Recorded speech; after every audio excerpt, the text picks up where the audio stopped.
Hey, better late than never. Let's check out the rest of the Fender Player 2 range.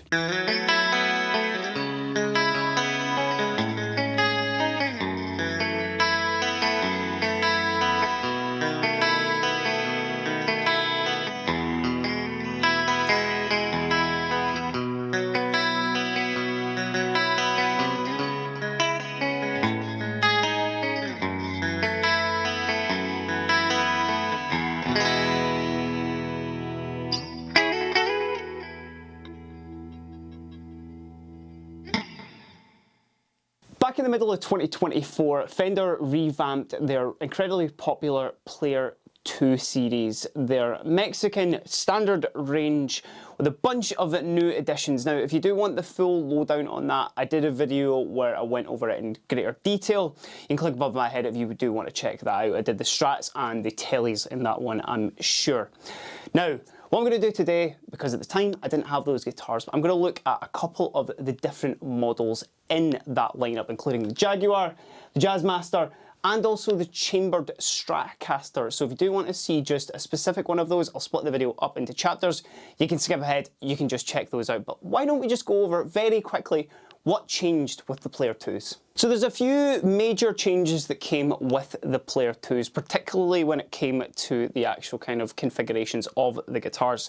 The Jaguar that I've got on my lap right now is a great example of that, because they kind of gone for more of that traditional setup, sort of configuration that you would expect with these kind of offset guitars. Now, if I pull the Jazzmaster forward just a little bit as well, the kind of glaring difference with that is the fact that it doesn't have humbuckers on it, because with the Player 1 series they had humbuckers on the Jazzmaster, and then with the Jaguar they had an HS configuration, which I thought was really, really cool, but it's not really that kind of classic Jaguar and Jazzmaster setup. So we're a bit more sort of old school with these. We've got new finishes, including this absolutely stunning blue that is in my lap right now. There was rolled fingerboard edges, or there is rolled fingerboard edges on the Player 2, which is quite a premium option. Vintage style tuners as well, just to really lean it in with that kind of classic Fender look and feel. And speaking of feel, we have the return of rosewood as well instead of pal ferro, and that's kind of the main differences, I would say. Again, if you want to kind of, you know, hear me talk about them in great detail, do check out that other video. But let's just jump in with the Jaguar. So you've heard my feeble attempt at a Johnny Marr impression right at the start of the video there, which, I mean, whenever I see a Jaguar, it is the first thing that I'll play. It is that kind of classic, like, stick a bit of delay, reverb, and actually, you know what, screw it, let's go with the chorus right away as well, and just do arpeggios for days.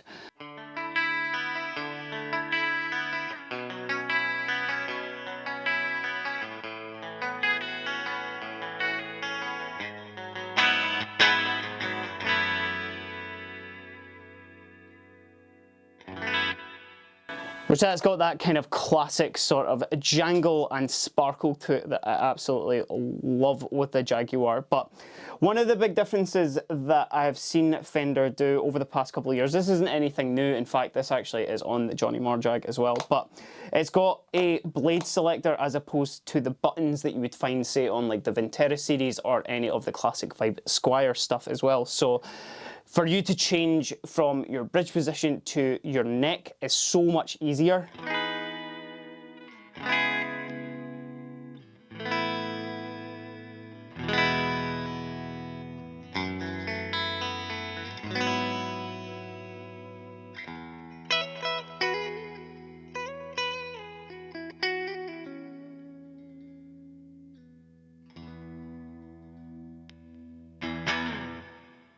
And that's actually quite a surprising, like, neck position sound. Not that I'm unfamiliar with the Jaguar, but I always find, like, in my head anyway, it's good for those, like, I mean, just let me stick on a little bit of dirt here as well, it's just like super jaggy sort of like indie riffs on it, you know, like.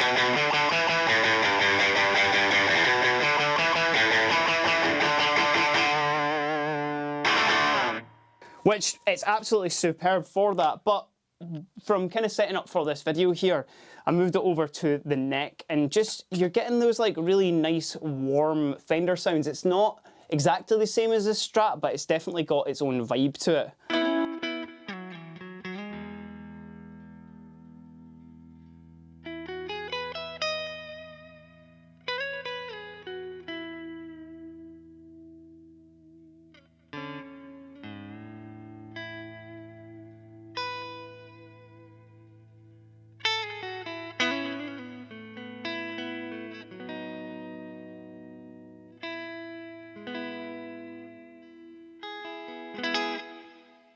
Mistakes and all is there, because I was trying to be quite clever with that. Throttle bar, tailpiece, what you would expect on a Jaguar, which means when you get a bunch of dirt and delay and whatnot on it as well, it's an absolute shoegaze paradise.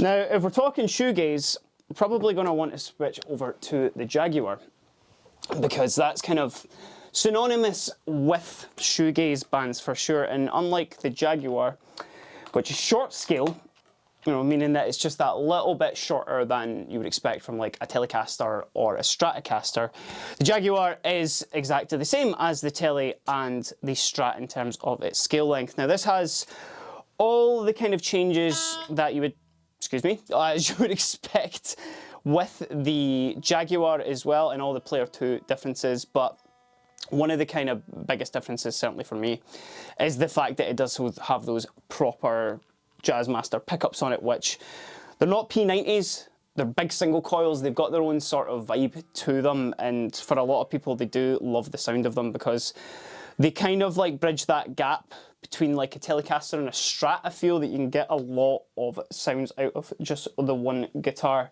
But let's get some sounds out of this, because there's another feature on this that I do want to touch on that I think may be one of my favourites.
See what I mean about it kind of crosses that like Telecaster and Stratocaster sort of vibe. I always find that like the bridge on a Jazzmaster got that sort of like trebly thing that you would expect from a Strat, but then that middle position has got that kind of middle telly thing.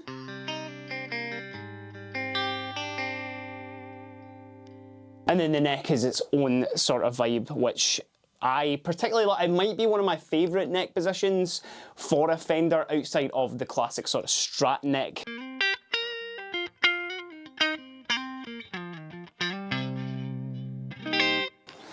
which, as I mentioned just right at the start before playing the Jazzmaster here, that I was going to mention one of my favourite things about these guitars. Now, this isn't anything new, they have put these on some of the classic vibe guitars as well, but if you were to say get a Vintera 2 Fender Jag or a Jazzmaster, then the bridges are going to be those kind of classic slotted Jaguar and Jazzmaster. I keep getting myself confused with saying the two of those so close together. Jaguar and Jazzmaster bridges, which are, yes, period authentic, but what I find is if you're kind of like, if you're playing anything particularly hard on it, they do have a tendency to kind of slip off. So, you know, if you're doing like quite aggressive, like, you know, single note stuff, if you are in like an indie band or something like that,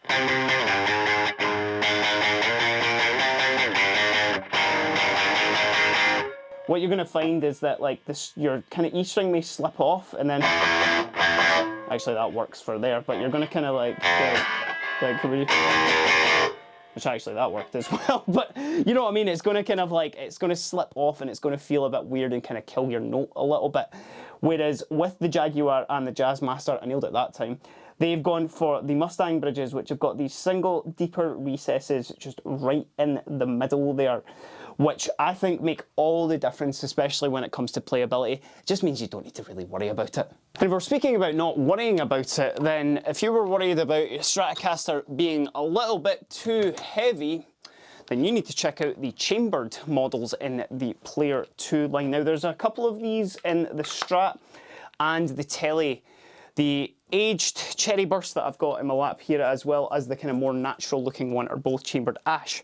Now, that's going to affect the tone ever so slightly, I would say. When you're going kind of through a bunch of amps and distortion and stuff like that, you're probably not going to notice the biggest difference. But where the biggest difference in this is going to be in the weight, because it is a little bit lighter than your regular Player 2. Now, I wouldn't say Strats and Teles are the heaviest things in the world, but certainly, you know, some people do require a slightly lighter guitar, or maybe just don't want to stand on stage for ages with a really, really heavy guitar.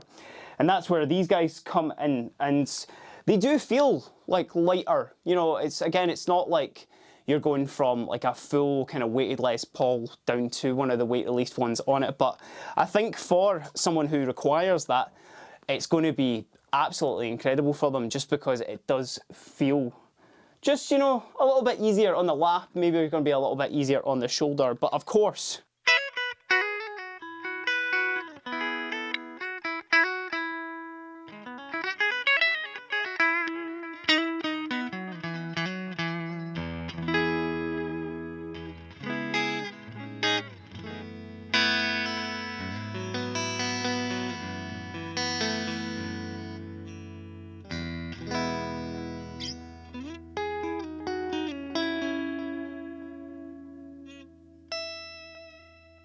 sounds like a Strat, feels like a Strat. It's absolutely awesome. And especially for all those kind of classic like double stop lines and stuff, it's just, you know, nothing beats this kind of guitar for it.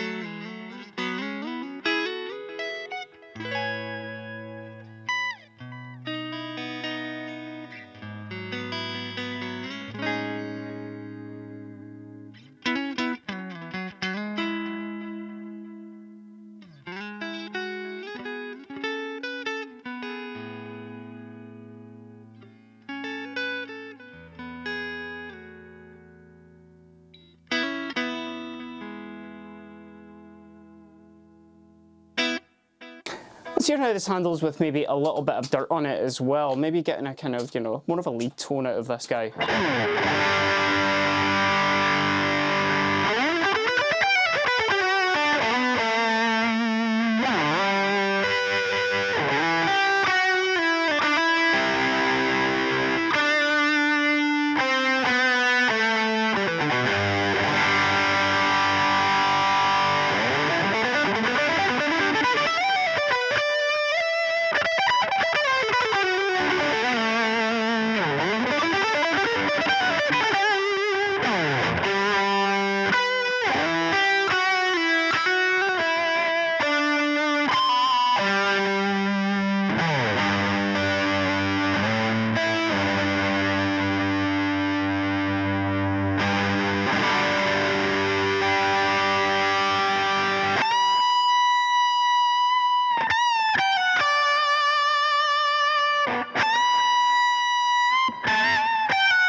this was just a very quick revisit to the Player 2 series. Now, we have had the Jaguars and the Jazzmasters for a little while after the launch, but this was the first time I actually got a chance to sit down properly and play them. And yeah, I think they're an absolutely incredible addition to the lineup, especially because they are a little bit more what you would expect from like a classic Jaguar and a Jazzmaster. And certainly the Chambered series is absolutely great with it as well for anyone who may need that or want something ever so slightly different out of their Strat and Telly. But I think, you know, looking at it, revisiting it, the Player 2 series is still absolutely incredible. They still feel great, they still sound great. This is a great first step for anybody looking into the Fender brand, or even if somebody, you know, just wants a really solid Strat, Telly, Mustang, Jazzmaster, P-Bass, Jazz Bass. They've got you covered with a bunch of really cool colours and a lot of really cool upgrades on them. But let me know what you think. Have you got a Player 2? Have you been playing it for a while, or you may be thinking about getting one? Then I think you should make the jump on it. But let me know down in the comments below, and while you're there, give us a like and a subscribe, because it really does go a long way to help the channel. You can keep up with all the latest news at Guitar HQ. But until next time, I've been Kieran, and this has just been a slight revisit to the Fender Player 2 series. Have a great day.